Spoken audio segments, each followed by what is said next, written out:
There's just one other thing, sir. What's that? I'll explain it to you in a minute. May I use your telephone? Go right ahead.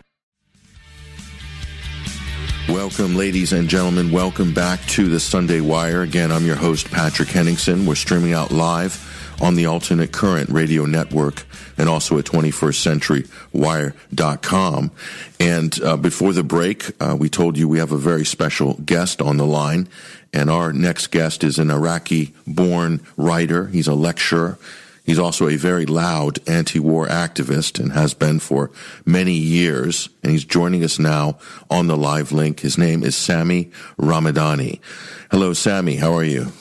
All right. Thank you, Patrick. Thank you for inviting me. Thank you for coming. We're so pleased that you're able to join us this week. Let's start off with the really main topic, and this is also an area, of course, that you're so well placed to comment on because you've been a loud voice on this issue of Iraq and the West for many years. This is your country of birth. Well, what's happened over the last 3 weeks have thrust the country of Iraq back into the forefront of Middle Eastern geopolitics, but well, in fact, it never left, actually. It was only obscured in the West by 10 years of upheavals in Libya and Syria. But it took the stable genius in the White House to set off a series of events that have culminated in what many thought was the unthinkable in Washington, U.S. troops being asked to leave the country. How did we get to this point? You can give us a quick synopsis of how you see events of the last 3 weeks, Sami. Okay, Patrick, it's probably a good point to start our conversation with, namely Parliament and the Iraqi government asking the U.S.-led troops to leave Iraq. The phrase used in the official decision, the Parliament's decision, was all foreign forces. And we obviously know that these are led by the United States as the biggest of the lot in terms of numbers, equipment, and so on. So essentially, they're asking the United States to leave. It's 95% of the forces are U.S. forces. These forces came in to assist Iraq. Iraqi government officially asked the so-called coalition against terrorism to come and help Iraq defeat ISIS. Your listeners might be well educated into this question of ISIS, who practically invaded Iraq, crossing the borders from Syria in 2014. They took over the northwestern province of Mosul and kept advancing until they reached the outskirts of Baghdad, practically threatening the capital, taking over about a third of the country. And for several months, the United States was watching instead of helping Iraq, as they always claimed to be there for, to help Iraq against external aggression and so on. There is an actual agreement between the two countries, so-called strategic agreement. And it was at the time in 2014 that Iraq needed most help. And only Iran and one or two other countries started helping Iraq to defeat ISIS terrorists. Daesh, the Arabic word for it is Daesh, which ISIS hates the word Daesh. So to defeat the terrorist hordes, Iraq relied heavily on Iran at the time. And once Iran intervened in terms of equipment and some trainers and so on, and at the time that effort was led by General Qasem Soleimani, who was assassinated a couple of weeks ago by the United States.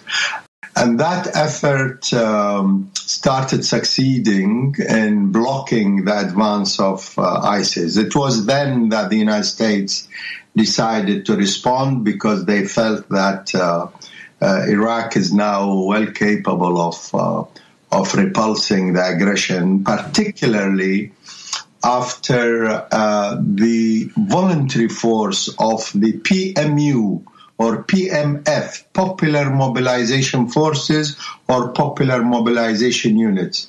A massive volunteer force was formed in response to a fatwa by Iraq's leading cleric, Ayatollah Sistani, Sayyid Ali Sistani. Now, Ayatollah Sistani's fatwa calling on all Iraqis regarding of their nationality, religion, sect to volunteer to repulse the aggression. And hundreds of thousands volunteered. And that force eventually not only defeated ISIS on the ground alongside the Iraqi armed forces, but also became a major political factor in Iraq's politics. And that's important because it relates to the Parliament's decision to expel the U.S. forces. It relates to the change of balance of political forces within Iraq.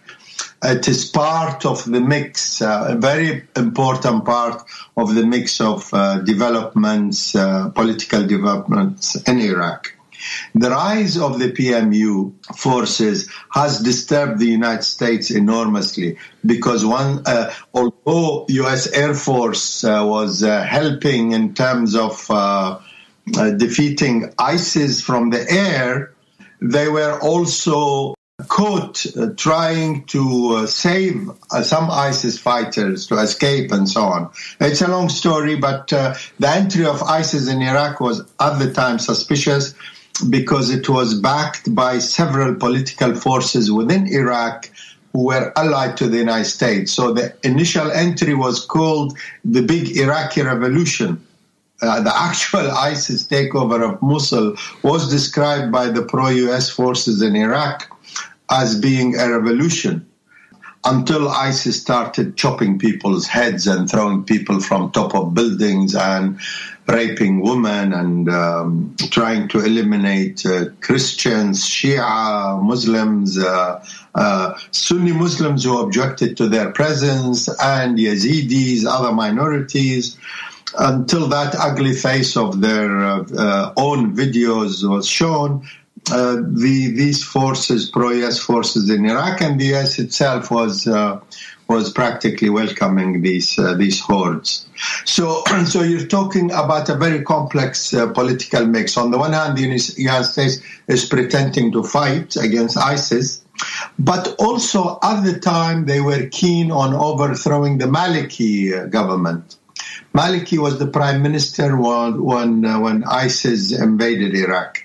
And Maliki developed a contradiction with the U.S. government, and that contradiction was mainly around the question of buying weapons from Russia instead of the United States. That upset the United States enormously. And also contradictions with the Kurdish leadership in Iraqi Kurdistan. And again, I will come back to the question of Iraqi Kurdistan because it's an important element of Iraqi politics. But let me go back to this business of the United States trying to overthrow the current government, which has now asked for the U.S. to leave Iraq. Now, I mentioned the rise of the PMU as having changed the balance of forces in Iraq. In terms of total U.S. domination of Iraq. Iraq was invaded by the United States in 2003. Complete control. They installed a new government, disbanded Iraqi armed forces, disbanded the ministries, complete, obviously, they appointed a ruler for Iraq. Initially, it was General Garner. Then later, somebody by the name of Paul Bremer. He became the ruler of Iraq, occupied Iraq. The United States officially recognized they were in occupation of Iraq. And the Security Council passed a resolution calling Iraq an occupied state by the United States and its allied forces. So this evolution from total domination to a balance of forces where the United States is strong in Iraq, but not totally dominating the Iraqi government, is a big, big strategic change in Iraq since its occupation in 2003. And there are two factors why this happened. One was the 2011 departure of most of the occupation troops from Iraq, following their practically a defeat at the hands of the Iraqi resistance to their presence.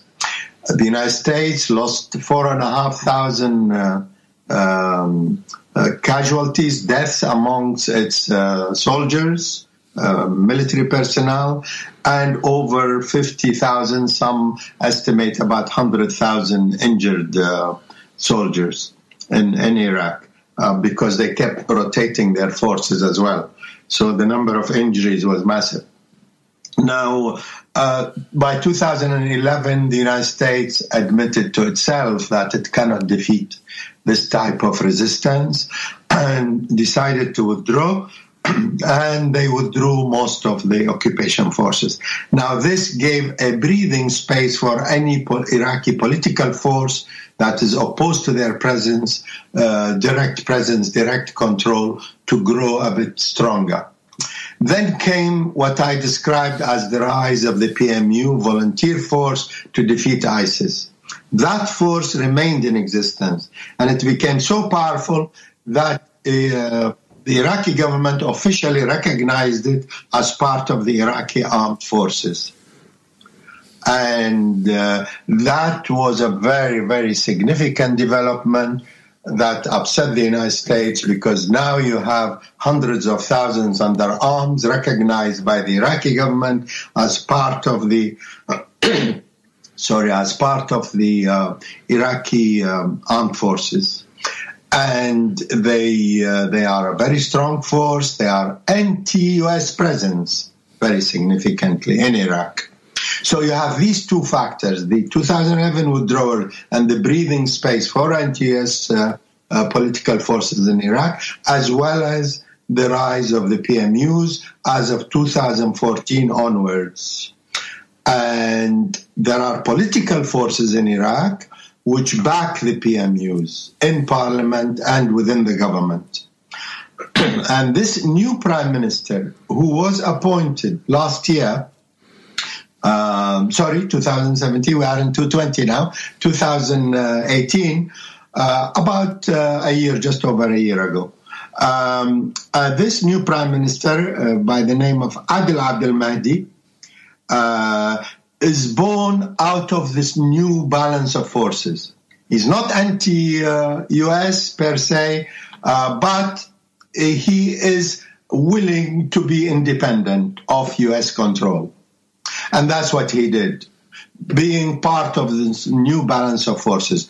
The PMUs and the political forces backing them, as well as a substantial section, I would say a majority of the Iraqi public who are against U.S. Foreign bases in Iraq, the U.S. bases, U.S. presence, the biggest embassy in the world based in Baghdad. This coalition of forces started enacting measures that upset the United States enormously. And if I could quickly go through them, Patrick. Sure. I hope I'm not losing your listeners. No, go ahead. These steps that the current Iraqi government took, I could mention 6 important ones quickly. One is that they opened the borders with Syria. The borders with Syria were officially closed. So one of the first things they did was open. This was significant because there are still terrorist forces within Syria and in northern and northwestern Iraq. And these forces are operating across the border. So there is cooperation between Iraq and Syria to defeat the remnants of the terrorist forces. This upset the United States. They didn't want that border open. They don't want Syria and Iraq to cooperate. So that's number one. They crossed a red line there. Number 2 was Iraq rejected the so-called deal of the century, the U.S., and Israel, Netanyahu's government, talking about a deal of the century led by the United States to resolve the so-called Middle East conflict, i.e., and this is how the Palestinians interpret it, to liquidate any future Palestine independent state and to liquidate their independent existence. They called it the deal of the century.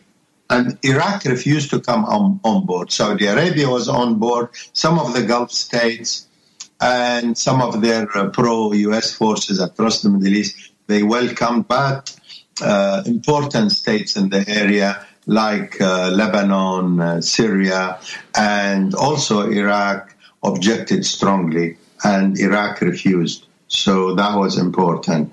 Number 3, and quite significantly, this current prime minister took his entire cabinet almost and tens of Iraqi experts and took them to China. And he signed a massive deal with China, a 20-year agreement and various protocols to build Iraq's infrastructure in return for oil exports.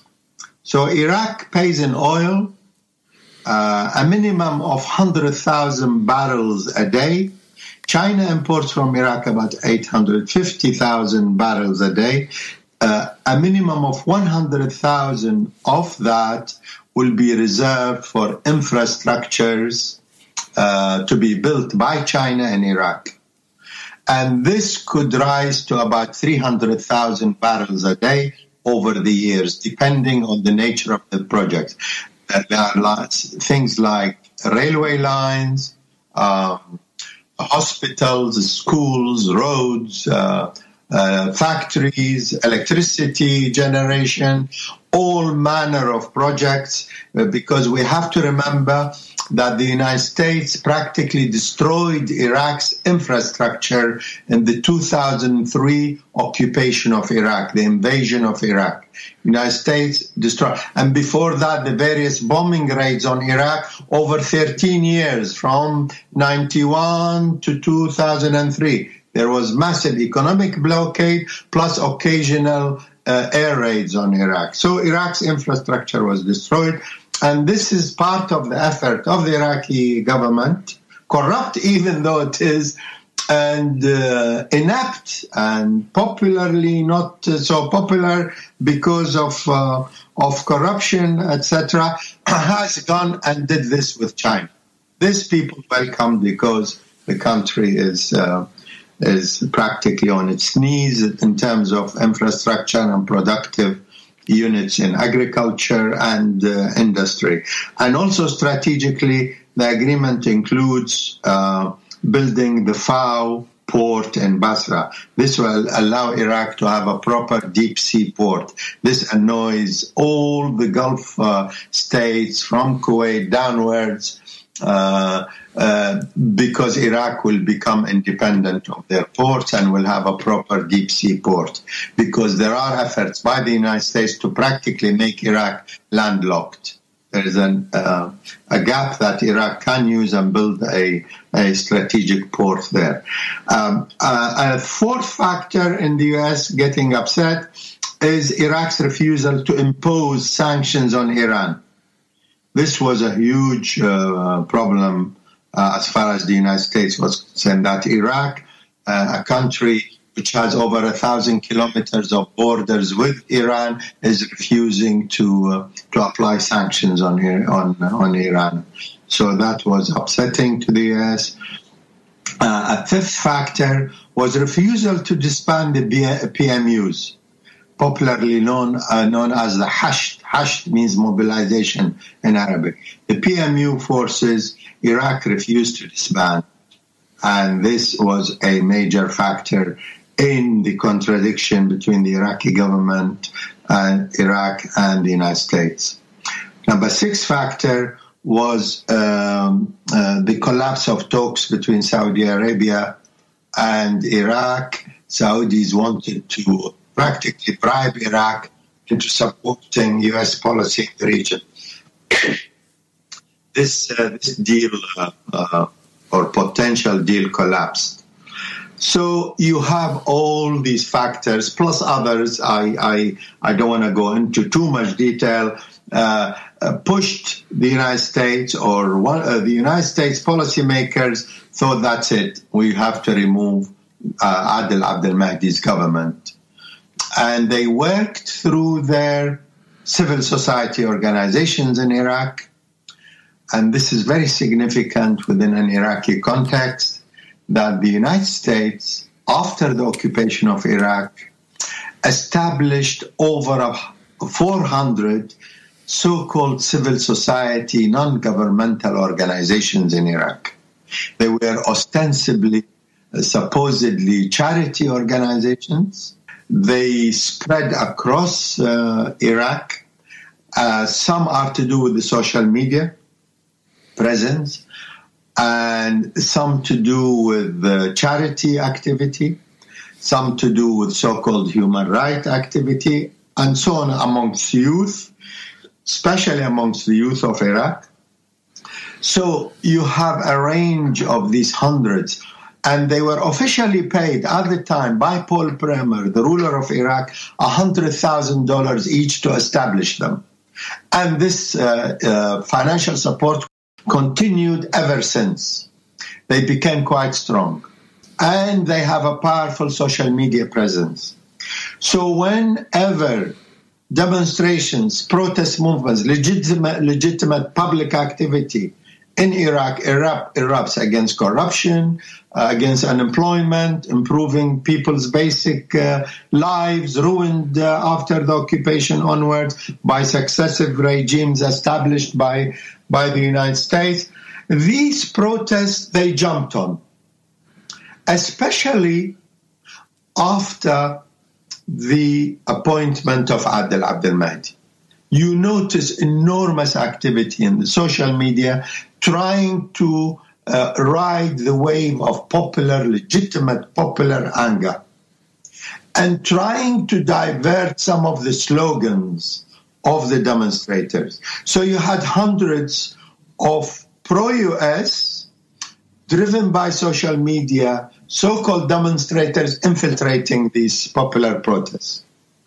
And they wanted these protests to become violent and confrontational instead of focusing on the people's popular demands.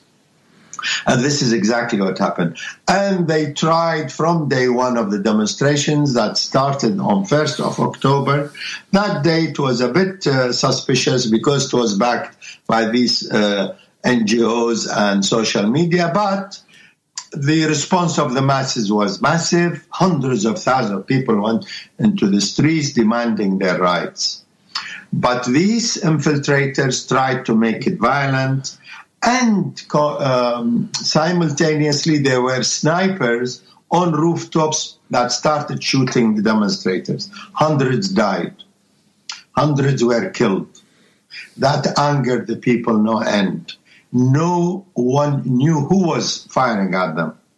Now, these social media pro-US groups and TV stations across the Arab world, Saudi-backed, funded, Al-Hurra TV and radio, which is a US official radio station, started accusing the Iraqi government of killing the demonstrators. Now, nobody knows really until today who exactly was behind the killings. They were masked snipers on rooftops. They could have been branches of government security forces. Remember, these security forces, some of them were actually established by the United States after the occupation, so they are infiltrated by pro-US forces. It could be some secret militias in Iraq. It could be any number of possibilities as to who killed the demonstrators. The Iraqi government officially announced that there is a third force in the country that killed them. Who that third force was, we have never as yet to discover. But the scenario that ruled the day, according to the social media and so on, is that the Iraqi government killed the demonstrators, and the Western media picked that up as well. So the narrative became that the Iraqi government deliberately sat and decided to kill the demonstrators. This is, as far as I could see and work out, is false. There was no such decision by the High Command. The Iraqi Prime Minister happens to be also the Commander-in-Chief of all Iraqi armed forces. And these pro-US media, pro-Western media, also started pushing the line that was actually Iran and Qasem Soleimani, General Soleimani, that actually killed the demonstrators. And this was quite obviously a preparation for assassinating Qasem Soleimani and assassinating somebody called al-Mouhendis, Abu Mahdi al-Mouhendis. He is effectively was, until he was assassinated on the same day, in the same car as Qasem Soleimani, he was in effect the commander of the PMUs in Iraq, an Iraqi official. He became famous in Iraq for fighting ISIS within the PMU. His official post was a deputy commander of the PMU forces. And he was assassinated by US drones at Baghdad airport. That road in which they were assassinated is actually part of the Baghdad International Airport. So a huge aggression against Iraq itself that killed Soleimani and killed al-Mouhendis.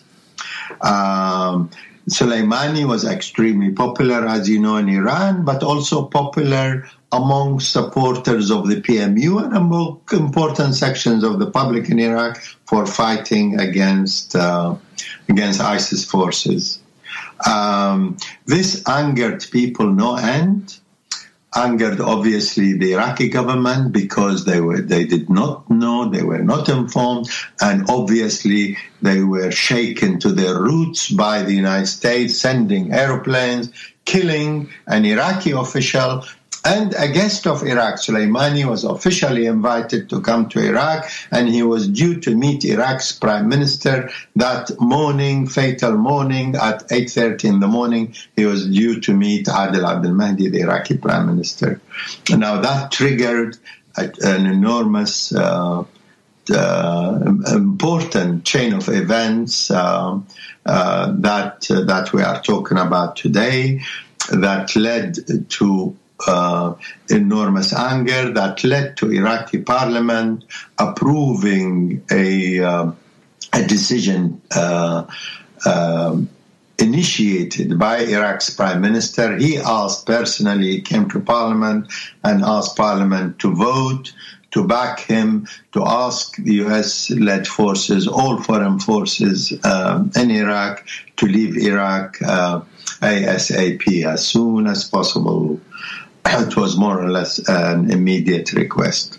So this is where we are at, and that assassination of Soleimani and al-Mouhendis meant that Iraqi PMUs immediately said, we will retaliate against the United States, where, when, and how we will decide upon. And Iran also declared that they will retaliate.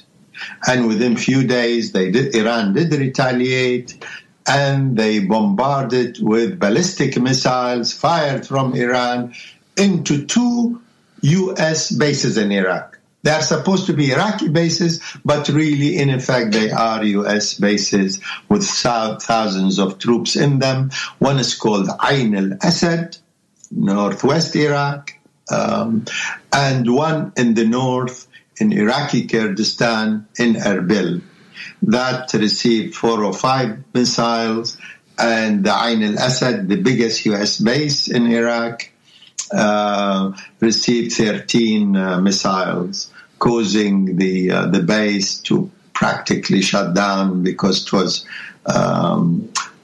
practically destroyed by very accurate missiles from Iran. That was a massive event. the first time any country in the world, any state in the world, since World War II to attack a U.S. base in this way. And the United States did not retaliate. Iran issued a warning immediately after that retaliation, saying that if the U.S. retaliates, we will declare all-out war and we will punish all U.S. bases in the region, and we will hit Israel too. That pushed Trump and the others to not to retaliate, and they accepted defeat practically in that confrontation. Iran, once and for all, proved that they have a retaliatory deterrent that could and would probably prevent any all-out declaration of war on Iran by the United States or by Israel or by both. So this, if you like, briefly is where we are at the moment. And so that strike by Iran was significant. It exposed the United States' military position there as being weaker than a lot of people had thought it was over the years. But it also exposed its allies as well, and that's important because all of these bases in the Middle East, particularly the ones in the Gulf states, are being hosted by those effective client states of the U.S., of the West, and so it means that they're also potentially a target as well as a host country. So their protection of that the U.S. has offered those oil-rich GCC countries is not as strong and cohesive maybe as one might think when faced with some sort of a regional presence that could fire a medium-range missile so accurately as they demonstrated. But not only that, politically, it's exposed them because, it was very quiet I didn't hear much, no statements of support nor condemnation from the Gulf states. And I heard that Saudi Mohammed bin Salman dispatched his brother Khalid to Washington to lobby restraint by the White House immediately after that because they were panicking about a potential escalation. What are your thoughts on that? What is the true feeling or fear of? Or not, or perhaps this could lead to more anti-U.S. sentiments, even among the GCC states that might see the U.S. or Trump as an unpredictable, irrational rogue actor. How do you see this dynamic right now? I think you raise a very important point, Patrick, and you summed it up quite well. These U.S.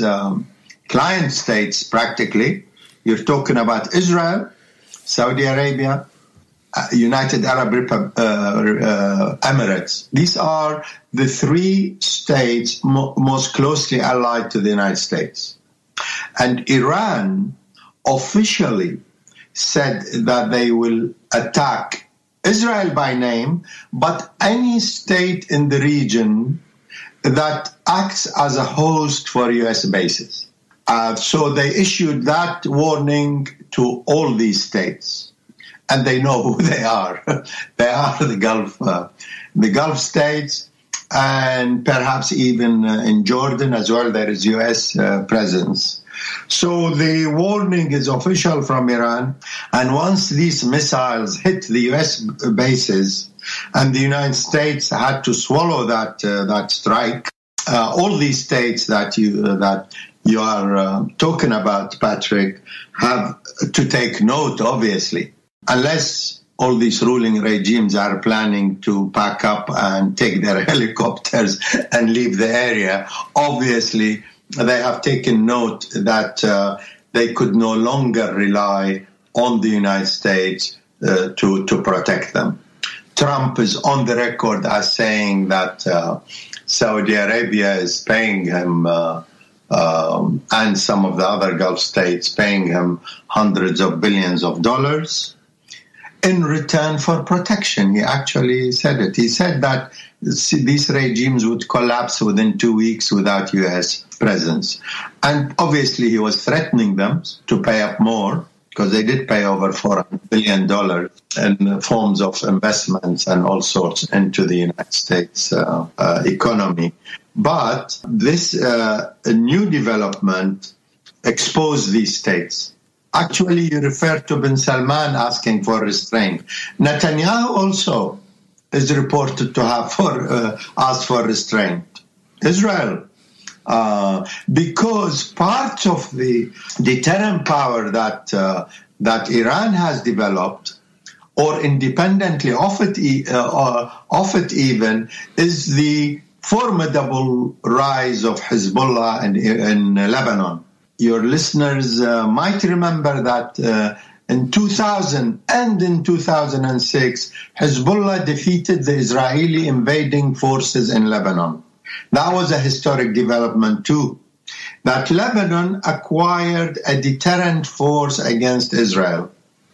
Hezbollah has got hundreds of thousands of missiles. They used thousands of them effectively during the 2006 war that forced Israel to withdraw its invading forces from the Lebanon. And in fact, the United States at the time, and Condoleezza Rice, the foreign secretary, wanted Israel to continue the war, but Israel said, we cannot tolerate any more casualties, we have to withdraw. And eventually they did. So that was a historic defeat for the Israeli forces. And Hezbollah acquired that massive deterrent force, not only on the ground, defeating Israeli tanks and forces, but also with these missiles that could reach any part of Israel. So you have a situation where in any all-out war, you have both Iran and Hezbollah, and now even the forces fighting the Saudi-led war against Yemen. In Yemen, there is a force now, the Western media calls it the Houthis. They are a coalition of Yemeni forces that oppose the Saudi-led war backed by the United States and other Western powers to control Yemen and rule Yemen. And the Yemeni people are rejecting that. They are forced to defend their country. They are under severe sanctions. There are millions threatened with starvation in Yemen. But this opposition force to the Saudi-led war, US-backed war, has also developed a deterrent force by hitting the oil refinery in Saudi Arabia a few months ago. So you have this amalgam of forces, and of course the PMUs in Iraq, to take it back to Iraq as well, and the defeat of most of the terrorist groups in Syria. That was also a defeat for the United States, because these terrorist groups in Syria, since 2011, have been backed by the CIA, and they were stationed, or Turkey became their initial base, got armed, weaponized, if you like, there, and sent into Syria. Between 50 and 80,000 terrorists came from all over the world, through Turkey, through Jordan, into Syria to affect regime change there. Again, obviously, the United States at the time in 2011 tried to jump on popular demands and protests. They managed successfully to infiltrate the country, send terrorist groups to affect regime change in Syria. That failed, and these terrorist groups are mostly defeated in Syria. They are still present along the Syria-Iraqi borders and also present in the province of Idlib. So you have these successive, if you like, defeats for the U.S. and its allies in the region. So the balance of forces has historically changed, strategically changed, and these pro-U.S. allied forces and states are now shaken. And there is a possibility that some of them will start distancing themselves from the United States.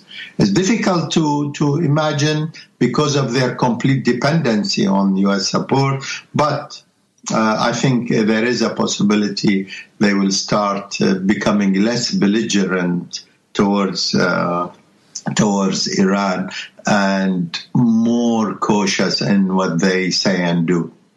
And also, the world economy has changed as well, and the West or the U.S. is not the number one consumer of petroleum from the Middle East. It's China, it's Japan, it's the tiger economies in Asia, South Korea, etc. So, in terms of the clients, they have new customers in Asia. Do you think that the U.S. military posture is outdated, and it doesn't even function from an imperial standpoint anymore to, like, say, secure and control the supply of oil from the Persian Gulf? That there's just certain realities that are changing globally that make the U.S. position maybe just inherently weaker. Do you think? It is weaker in some respects, but I think we have to also point out that the United States, although was historically a consumer of oil of the Middle East, it's no longer so as of recent development. It seeks to control that strategic product. So control over the product is an essential part of the scenario. Mm-hmm. And the United States' aggressivity in the region, since the so-called neocons took over in the United States, if we count it really back to George Bush Sr. onwards, this new sort of militarized, aggressive posture, war by other means of all sorts, they sought to control the product and deny rivals from controlling it or from accessing it on commercial basis. So they wanted to deny China, deny Russia, deny India, deny Japan even, and having independent access or a form of control over the product. And this is part of the imperialist scenario. They want raw materials for themselves, but they also want to deny it to any potential rival or actual rival. So the United States, I think it is wrong to say, this is what I think, that the United States no longer needs the Middle East. That is a wrong assessment of the picture. The United States is weakened in the Middle East, does not rely on the oil directly, but that oil is a very still worldwide and within the world economy, probably still the most important raw material to control. Because as we know, oil, petroleum, is not only used as an energy source, but also is the most important raw material in the petrochemical industry. Most of the chemical industries of the world rely one way or the other as an ingredient, a byproduct, to use oil and petroleum to process it and use their plastics and all sorts of modern materials, and the petrochemical and chemical industries rely partly on petroleum. So you have a very strategic product that the United States needs to control. But you are right, obviously.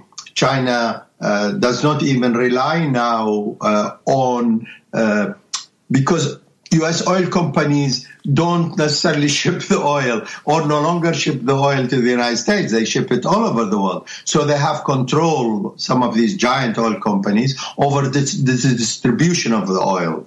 Also, oil is traded in dollars. Now, that gives the United States remaining enormous power. That could be shaken longer term.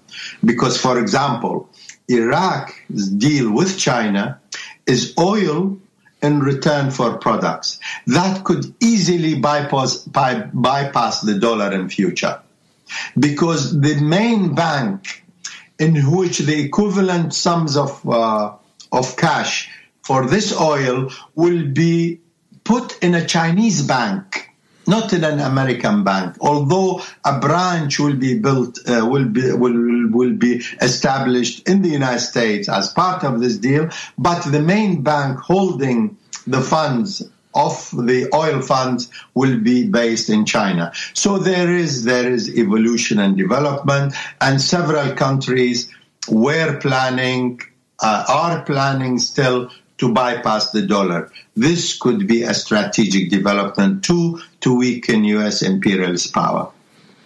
And lastly, we just got a few minutes left. I want to get your final thoughts on this. You've seen what's happened to Iraq over the years. It's always been the key hub for the Middle East, and this is why I believe, and many others believe, the U.S. and its allies have focused so much on the destabilization of Iraq, weakening it, dividing it, etc. How important is it, or how much of a fear is it of the West that there could be some sort of common market and also common political union from Iran to Iraq to Syria, possibly to Lebanon? Is that, do you think, in your opinion, is that the biggest fear for the U.S. and Israel, for instance, that could be established, almost similar to an Arab nationalist character? But what do you think? Yes, I mean, this is already on the ground, actually, Patrick. There is that alliance. Although Iraq as a government is not part of it. But there are political forces in Iraq which advocate it publicly, and it has some popular support that we need to resist U.S. presence through cooperating with friendly powers and forces in the region, because this is the only way we can protect ourselves from a massive, aggressive U.S. presence, plus Israeli wars, expansion wars. They have already annexed parts of Syria, the Golan Heights, and the United States is supporting that annexation. A huge chunk of Syria, very strategic chunk of Syria. They occupied in 1967. Now they have officially, the United States has acknowledged that annexation. They have annexed Jerusalem officially. U.S. backed it. They moved the U.S. embassy to Jerusalem. So you have a very, very virulently aggressive force in terms of, and Saudi Arabian rulers and so on are backing that type of aggression. So in the face of that, they're grown over the decades, if you like, this call for an alliance to resist that. And that's what has happened actually on the ground. Iraq remains a very important link in this chain. And that's why the United States is focusing today, having been defeated in Syria, is focusing on Iraq to prevent it to become officially part of that alliance. But on the ground within Iraq, there is that alliance is a material force actually, and there are voices from Algeria and Morocco, Tunisia, Egypt, everywhere. This voice that says, there has to be some form of alliance, otherwise we will become the slaves of this U.S., Israeli, Saudi rulers alliance. And the recent developments showed that the United States is not as powerful as some people thought. And an alliance to withstand this aggressivity. It's a defensive alliance, really, despite Western media efforts to portray it as it's purely defensive. Israel invaded Lebanon, so a resistance force grew in Lebanon. Syria was attacked by terrorists and the like, so an alliance grew there. Yemen was attacked by the Saudi-led war and so on. So Iraq was invaded, occupied, bombed to smithereens by the United States, so a resistance force grew. I mean, it is purely, if you look at the history, it's purely defensive force to protect what remains of the region in terms of all this imperialist wars and aggressivity. And that is the scenario today. Well, we certainly we've only scratched the surface, Sami, of what is a massive topic of discussion, and we very much would like to hopefully continue that discussion again in the future. But we just want to thank you so much for your time this week and for coming on the program to talk about this timely geopolitical topic. Writer, lecturer, and anti-war advocate Sami Ramadani. Thank you for joining us this week on the Sunday Wire. You're most welcome, Patrick, and I hope I will come again if you invite me. Thank you very much. Thank you. There he goes, ladies and gentlemen. That is Sami Ramadani. We're going to take a short break, and we'll be back with more reportage from another part of the world after this short station break with ACR. I'm your host, Patrick Henningsen. This is the Sunday Wires. Stick around. We'll be right back.